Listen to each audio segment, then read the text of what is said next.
அதாண்டா இதாண்டா அருணாச்சலம் நான் தாண்டா அத்தைக்கு ஆப்பு வச்ச கலக்கல் மாப்பிள்ள நான் தாண்டா.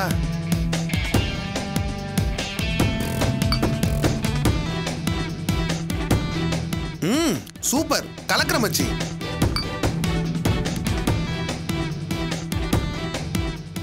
ஆட்டமாடி ஆடுறீங்க. மூஞ்சில எப்படி பிளாஸ்டர் போட்டுட்டோம் பாத்தீங்களா? அதான் நிதிஷ். ஓவரா பேசினா இப்படிதான். வாயில பல்லு இருக்காது, பேச வாய் இருக்காது. அத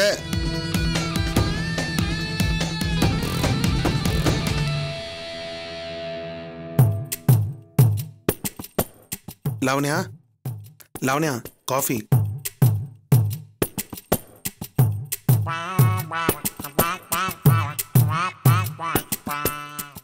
அடிப்பட்ட சிம்பான்சி மாதிரி என்னமா இருக்காங்க? சூப்பரா பின்னிட்ட.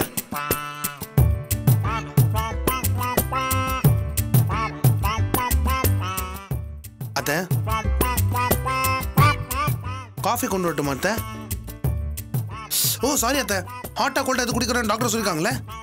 ஒரு 2 days கொடுத்துக்கோங்க, என் கையால ஒரு சூப்பர் காஃபி போட்டு தரேன்.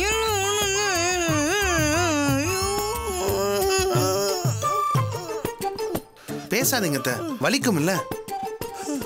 அங்கல்ல இங்க அத்த.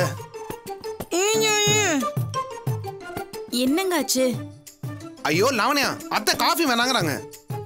ஏங்க அவங்களே வாயில அடிபட்டு முடியாம இருக்காங்க, அவங்கள போய் காஃபி குடிக்க சொல்றீங்க? சாரி லாவண்யா, அத்தை விட்டுட்டு காஃபி குடிக்க எனக்கு ரொம்ப கஷ்டமா இருக்கு. ஆமா, பண்றதெல்லாம் பண்ணிட்டு இப்ப வருத்தப்படுங்க. ஏன் மேல எதுக்கு கோபப்படுற? பின்ன என்னங்க, ஓட்டக்கார ஓசில வாங்கிட்டு வந்து அதை தள்ள வச்சு கீழே விழ வச்சிட்டீங்க. ஐயோ லாவண்யா புரியாம பேசாத. கார் ரிப்பேர் ஆனதுக்கு நான் என்ன பண்ண முடியும்? நானே அத்தைக்கு இப்படி ஆயிடுச்சு எவ்வளவு வேதனை பண்றது தெரியுமா? திரும்ப ஆரம்பிச்சிடாதீங்க, என்னால முடியல. பாருங்க அத்தை எப்படி பேசுறான்னு. நான் என்ன வேணும் நான் பண்ணேன், தெரியாம தான் நடந்து போச்சு. வாங்க போய். நீ எதுக்கு இங்க வந்த? பிரச்சனை பண்ணணும்னு நினைச்சா அப்படியே போயிடு. ஏய், நான் ஒன்னும் பிரச்சனை எல்லாம் பண்ண வரல, அம்மாட்ட பேசிட்டு போலான்னு வந்தேன். புவி, அத்தையோட நிலைமையை பாத்தீங்களா? அம்மா என்னாச்சு? ஏன் இப்படி மோம்லாம் பிளாஸ்டரியா இருக்கு? அத்தை காரை தள்ள தெரியாம தள்ளி பேலன்ஸ் இல்லாம குப்புற விழுந்துட்டாங்க. பாவம் எப்படி அடிபட்டுச்சு பாருங்க, வலியால துடிக்கிறாங்க. உங்களது நிலைமையில பார்க்கும்போது எனக்கு கஷ்டமா தாமா இருக்கு. இதுக்கெல்லாம் காரணம் என்ன தெரியுமா? எல்லாம் நீங்க பண்ண பாவம் தான். எல்லாரும் நல்லா இருக்குன்னு நினைக்காம எனக்கு என் சந்தோஷம் தான் முக்கியம், என் சுயநலம் தான் முக்கியம் இருந்தீங்க. அதுக்காக பண்ணக்கூடாத தப்பெல்லாம் பண்ணீங்க. அந்த தப்புக்கெல்லாம் சேர்த்தா ஆண்டவன் தண்டனை உங்களுக்கு கொடுத்துருக்கான். அம்மாவுக்கு ஆறுதல 2 வார்த்தை சொல்லாம குத்தி காட்டுறியே, உனக்கு மனசாட்சியே இல்லையா? அவங்கள குத்தி காட்டணுங்கிறது என்னோட நோக்கம் இல்ல. இப்ப வாட்ச அவங்க பண்ண தப்பெல்லாம் உணர்ந்து திருந்தன்றதுக்காக தான் பேசிக்கிட்டு இருக்கேன்.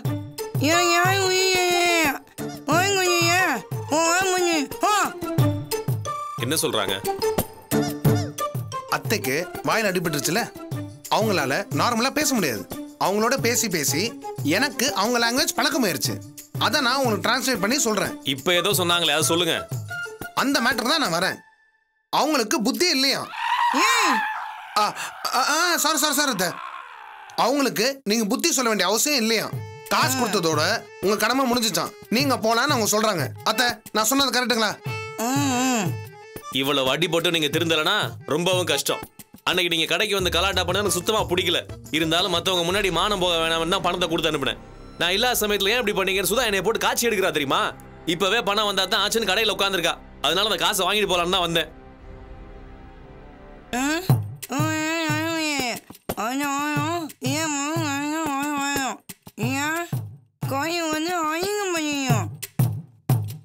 இப்ப அவங்க என்ன சொல்றாங்கன்னா, பணத்தெல்லாம் திருப்பி கொடுக்க முடியாதான்.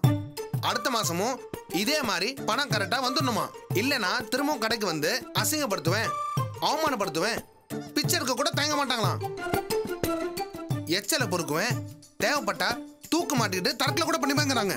கரெக்டா? நீங்க பண்றது கொஞ்சம் கூட நல்லா இல்லம்மா. நீங்க கேக்குறப்பெல்லாம் அள்ளி கொடுக்கறதுக்கு பணம் என்ன மரத்துலயா காக்குது? நாங்களும் கஷ்டப்பட்டு தான் சம்பாதிக்கிறோம். எங்களுக்கு 1008 கமிட்மெண்ட்ஸ் இருக்கு. மாசம் மாசம் எங்களால எவ்வளவு முடியுமோ அதை கொடுக்குறோம். வாங்கிட்டு அமைதியா போயிடுங்க. சும்மா தேவையில்லாம கடைக்கு வந்து பிரச்சனை பண்ற வேலை வச்சுக்காதீங்க. வந்தா என்னடா பண்ணுவோன்னு கேக்குறாங்க. நான் ஒண்ணும் பண்ண மாட்டேன். சுதா நேர போலீஸ் ஸ்டேஷனுக்கு போய் பணத்தை திருடிட்டு போயிட்டாங்கன்னு கம்ப்ளைண்ட் பண்ணுவா. இப்ப கூட போலீஸ் ஸ்டேஷனுக்கு போறேன்னு தான் சொல்லிட்டு இருந்தா. நான் தான் வேண்டான்னு சொல்லிட்டு வந்தேன்.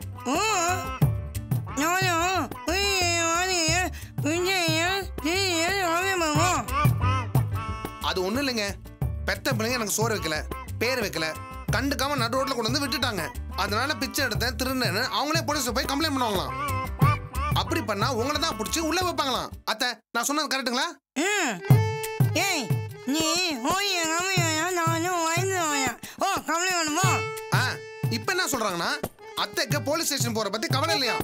மோசம் பண்ண மகளுங்களை நாசமாக்காம விட மாட்டேன்னு சவால் விடுறாங்க. நீங்க போய் கம்ப்ளைண்ட் பண்ணுங்க, நான் ஜெயிலுக்கு போக ரெடிங்கிறாங்க. சரியா அத்தை? என்னத்தான் சொல்றீங்க? ஜெயிலுக்கு போனா 3 வேளை மூக்குல குத்துவாங்களா? உங்ககிட்ட அங்க நிம்மதியாம.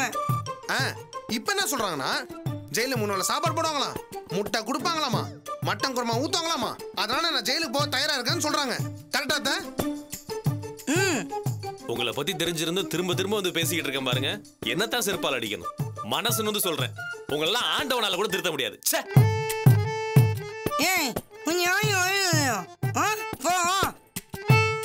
அத்தை, உடம்புல அடிபட்டு இருந்தாலும் மனசுல அதே வைரத்தோட பேசுறீங்க பாத்தீங்களா? உங்களோட அந்த கட்ஸ் தான் எனக்கு ரொம்ப பிடிச்சிருக்கு. ஆனா எனக்கு ஒரே ஒரு டவுட் அத்தை, பாவம் பண்ணவங்க தான் இந்த மாதிரி தண்டனை கிடைக்குமாமே, உண்மையா? எனக்கு புரியுது அத்தை, நீங்க மட்டும்தான் இதுக்கு விதி விலக்கு. லாவண்யா, அத்தை இருக்க கண்டிஷன் அவங்களாம் சமைக்க முடியாது, நீயும் கிச்சன் பக்கம் போக முடியாது, எனக்கும் சமைக்க தெரியாது. பேசாம ஒண்ணு பண்ணலாம், நீ போய் அத்தையோட போட்டியிருந்து பணத்தை எடுத்துருவா, நான் போய் எல்லாருக்கும் டிஃபன் வேண்டேன். அவங்க வழி தாங்க முடியும் கத்திட்டு இருக்காங்க, நீ போய் பணத்தை எடுத்துருவா.